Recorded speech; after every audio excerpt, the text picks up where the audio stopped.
What's happening, people? What's going on, man? It's your dog, Toddy, checking in with a quick video. Hopefully, it's a quick video. Y'all know I like to ramble, but let's get straight to the business, man. Let's get straight to the business. Let's not waste each other's time here. Do the Atlanta Falcons have a clear plan on making this team contenders? Do they have a clear plan? Are Terry Fontenot and Arthur Smith, are they on the same page? You know what I'm saying? Are they truly on the same page? Are they truly on the same page? I want to actually talk about that today. Um, Full transparency, I was actually inspired by someone in our Facebook Falcons group to talk about this because this person made a post, and the things that he was saying in the post really resonated with me because I have similar feelings, I have similar reservations, I have similar opinions. So I really felt it was my duty to share that with y'all. So what we're gonna do is we're gonna share the screen here, and we're gonna actually take a look at the post that was made in the in our Facebook group, and this came from my homie Big Sam. What's happening with you, Sam? And I'm just gonna read what he wrote here, and then we'll discuss it. He says, "Not sure these two have a clear vision for the team. In their first draft, they took a tight end when we needed a quarterback. We passed on a QB that would fit the head coach's system better than any quarterback we've had during their tenure here. I really don't think these two are on the same page. It was a dumb pick. It was dumb to select the head coach before the general manager. The general manager should hire his own head coach. Now this year, we're a team that can't. Now we are a team that couldn't get to the opposing quarterback for SHIT, and we passed on the best defensive lineman in the draft for a running back, a position that has a very short shelf life. This regime isn't looking much different from the previous one. I hope I'm wrong, but I doubt it. Now, I gotta speak on that, and y'all know me, gotta keep it a brick. I feel a lot of what he's saying here because back and I just did a video on Kyle Pitts yesterday. You know what I'm saying? And this post was made in our Facebook group earlier this morning or this afternoon, sometime around that time. So I just talked about Kyle Pitts, and I'm going to talk about him a little bit again. Now, Kyle Pitts. Let me going back to my video yesterday. A lot of opinions that I got from people, they were saying that it's not Kyle Pitts' fault for his lack of production in Atlanta. It is really the scheme and the quarterback, which I absolutely, 100% totally agree on. You'll never get an argument from me about that. I've said plenty of times, or I have said on occasions, like, listen, Kyle Pitts in Atlanta is like a a shark out of the ocean. You know, if you ever see a shark that goes up to the shore, hey, he's helpless. He's not that same dominant sea monster that dominates the sea. He's out of his element. That's kind of how I feel like Kyle Pitts is in Atlanta thus far in the scheme that we run with the quarterback that we have. And that's why I said what I said about Kyle Pitts, not because I don't think that he can be a dominant player in the league, but was he really the best fit for Atlanta? And that's why I kind of said, like, hey, he has to have a big season to prove that that pick was worth what we paid for him or what we invested in him. And so with us taking Kyle Pitts in this kind of scheme, we took Kyle Pitts when it was clear and evident that Matt Ryan was on his very last leg. His arm was shot. But we still drafted Kyle. Then you get rid of Matt. Then you bring in Mariota. Mediocre Mariota. Well, everybody know he is who he is. He ain't finna throw for 280, 350 yards a game. That's not who he is. But you got a receiving tight end. Now you got a third round pick in Desmond Ridder, which you truly don't know what you have. But you take a receiving tight end in the fourth round. So the first round. So I agree with Sam's sentiment there. It's like, did that pick really make sense? You know, playing tight end, that's a position that's dependent on other positions, so, mainly the quarterback. Mainly the quarterback. And I love him now. I root for him heavily, but I was a little skeptical on the Drake London pick. Number 8 lad, and the following year in 2022. I was a little skeptical on that pick. Because I'm looking at it like, hey, we just took 2 consecutive pass catches. I was a little skeptical on that. And then of course, y'all already know, I didn't like the Bijan pick. Now that Bijan is here, that's my boy, that's my dog. I'm gonna root for him, I'm gonna ride for him. But I ain't gonna sit here and lie in front of y'all. I didn't like the pick. I've been very vocal about that. I didn't like the pick. I didn't like taking a running back at 8. Because since this league has been turned to since let me state it like this. Since the NFL has been purposely manufactured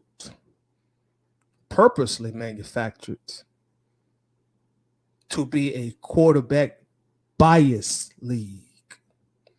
When the owners got together in the owners meeting one off season and said, you know what, we're turning this into a quarterback league and we're going to be blatant about it and people are going to have to deal with it. So since the owners have turned the NFL into a quarterback blatant heavy league, I can't really think of a running back who has really been a catalyst of a Super Bowl team that was drafted like very early in the draft. I can't. The Rams almost did it with Todd Gurley. And let me tell y'all, I ain't trying to shit on Gurley. Because if you know me, Gurley is my favorite college football player of all time. Damn good dog. But the Rams almost did it with Gurley, but you know what happened? What happened with Gurley is what happened to a lot of running backs. He started getting hurt. He started getting hurt. So Gurley comes to mind. He almost did it with Gurley. The Giants, I know they took Saquon Barkley like number 2 in the draft, and I don't keep up with a lot of Giants offseason news, but I don't think they really want to pay him right now. It's running back. Running back. And that's another position. All our first round picks have been positions dependent on other positions. Receiving tight end, wide receiver, running back / athlete who can also catch the ball. But Bijan needs that offensive line to perform, and he also going to need a little help from his quarterback. So all our first round picks are dependent on another position. So questionable. I've often thought are Fontenot and Arthur Smith, are they truly on the same page? We don't know. Even the whole Desmond Ridder thing. 3rd round draft pick who's unproven. It's a gamble. I wrote on Facebook just a moment ago. The Falcons posted a picture of Desmond Ridder. I commented under the picture. I said, I hope the gamble works out. And somebody was like, what you mean? What gamble? Like Desmond Ridder, that's a gamble. I hope it works out. There are hardly any teams that hand their franchise to an unproven 3rd round draft pick. I'm sorry, y'all. And I know some people gonna get upset at this commentary, but I'm just being honest, man. I've been rooting for this team too long to go chase waterfalls in 2023 with them. I used to chase waterfalls all the time when it came for the Falcons, but I don't chase waterfalls anymore. I love them to death, but I gotta be honest about them. I'm sorry. I gotta be honest about him, man. It's a gamble. I hope it works out. I hope Ritter proves the critics wrong. And then as I look across the social media landscape when these analysts or sports journalists, they put out their top quarterback list going into next season, and all of them have Ritter at the bottom of the list. And I see other Falcons fans, they always hating on the Falcons. Oh man, that ain't fair to Ritter. I'm like, y'all, what do y'all expect? We are the Falcons. Desmond Ritter hasn't proved anything to anybody yet. Not even a good bit of this fan base. What do y'all expect? Well, they got him behind guys who ain't never stepped on the field before. Yeah. First round talent guys. Yeah, they do. He has to prove it. That's fair. That's fair. You know? Desmond Ritter's best football was the second half of the Tampa game when Tampa pretty much threw in the towel and said, hey, here you go, Falcons. Y'all have this game. Y'all going home. We going to the playoffs. Y'all got this one. Have at it. Brady, come have a seat. And they said they took out most of the starters on defense. Then that's when Desmond Ritter started cooking. Prior to that, the entire first half, Desmond Ritter had 25 passing yards and one half of football, one touchdown and one fumble. So let's not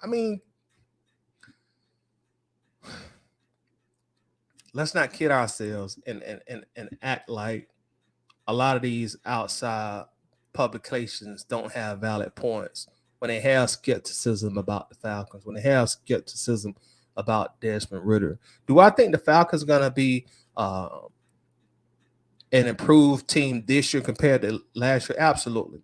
Do I think the Falcons are a team at this point that put fear in other NFL teams? No, I don't. Do I think the Falcons at this point are Super Bowl contenders? No, I don't. Do I question a lot of the moves the Falcons have made in the draft and the offseason? Yes, I do. And I'm happy we invested a lot of money on defense, but you look at a Calais Campbell 1-year deal, but Dupree, 1-year deal.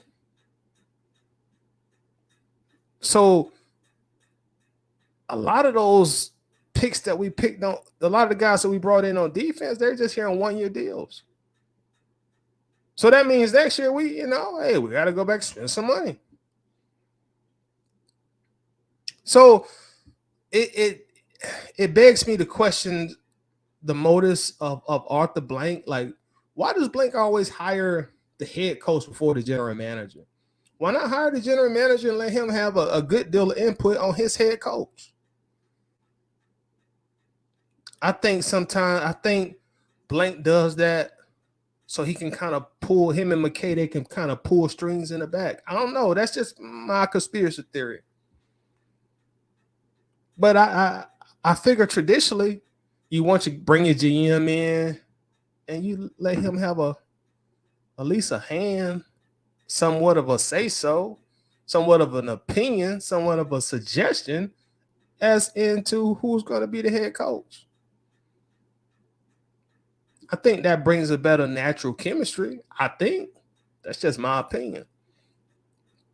But we'll see, man. We're going to see. We're going to definitely see. Again, I think we are a better team that we were. We're going to be a better team this year than we were last year.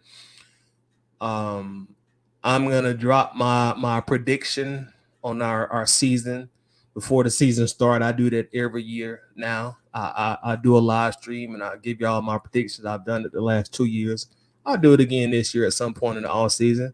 It may be this weekend and it might be a month from now. I don't know. But I'll drop it. And I normally piss off people when I do that. When I did it in 2021, I predicted the Falcons would go 8-9. That was my live prediction that I did. I said we go 8-9. We end up going 7-10. In 2022, my prediction before the season was I said we go 7-10, and we went 7-10. And I'm gonna do the same thing this year. And the thing about it, when I do my predictions, I'm not a Falcons fan at that time. I'm an analyst at that time.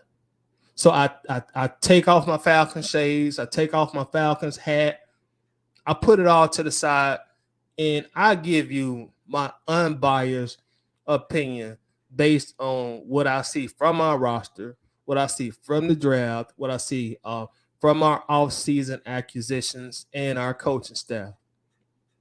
I'll give you an unbiased opinion. And I'm going to do it again this year. And I'm sure I'm probably going to piss off people again. Because I'm telling you, I've done that, and I've had people come in my inbox and just straight cuss me out.